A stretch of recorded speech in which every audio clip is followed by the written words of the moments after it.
pretty soon. I know I've been talking a bit about the 2015 World Championships because when Lincoln was on the pod last night, we were in the marathon. He was at those championships, and that was a meet where the U.S. really did struggle. They only got 18 total medals and 6 golds, and they lost.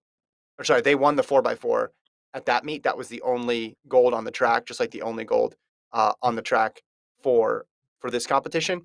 But the silvers and the bronzes weren't there as well. And I think the women in this competition did much better than they did in 2015. So looking at 26 total medals right now for the U.S. And those two 4x4 golds, Gordon, pushed the U.S. past Italy. They're in a tie with the Italians there. Yeah, it's wild looking at some of the countries who are in that top tier, like Italy, though having 5 golds and only that's their only golds, right? Yeah, their only gold. That's their only medals. Is that 5 golds, no silvers, no Mm-hmm. bronzes. Um, and it's always interesting. I think it's like Kenya, like they have they. It's wild what they do. They get 9 medals, but they're not only in like like 25% of the Mm-hmm. events, right? They only really Yeah. focus on the 800 to the 10K to the marathon. So um, it's interesting to see what countries are able to show up and put together strong performances. But it's a good sign when a disappointing year, you could say, is 26 medals. Like for Mm-hmm. America, it shows the standard they're held to. That like, hey, you have 330 million people in your country.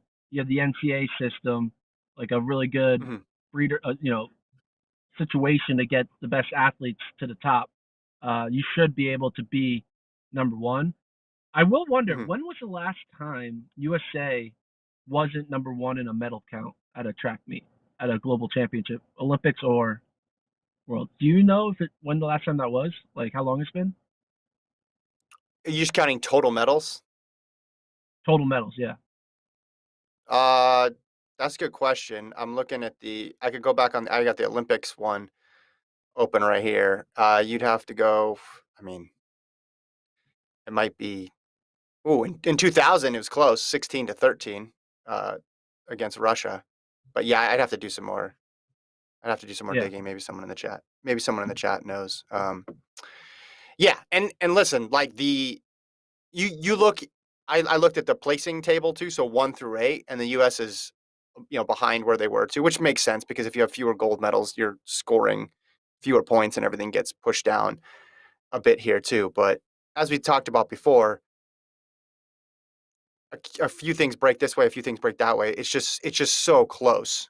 The margins are so small here between success, quote unquote, and failure. And Italy is a good example of that.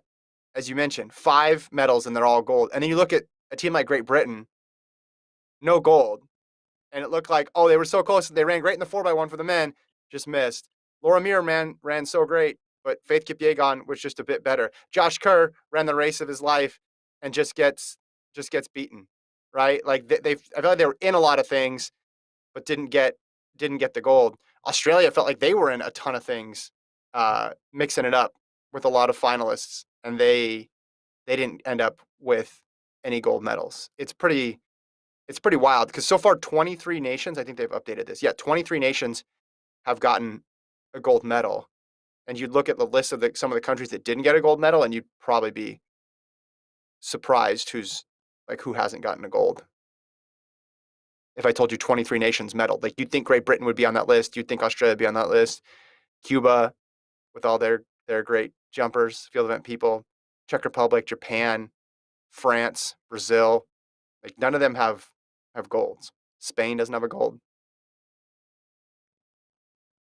Ukraine with all their jumpers, right? And throwers. I don't know. Pretty crazy. Pretty crazy to I think about. Like I you know could Ukraine doesn't like have a gold because I bet on her to get gold and it didn't happen. So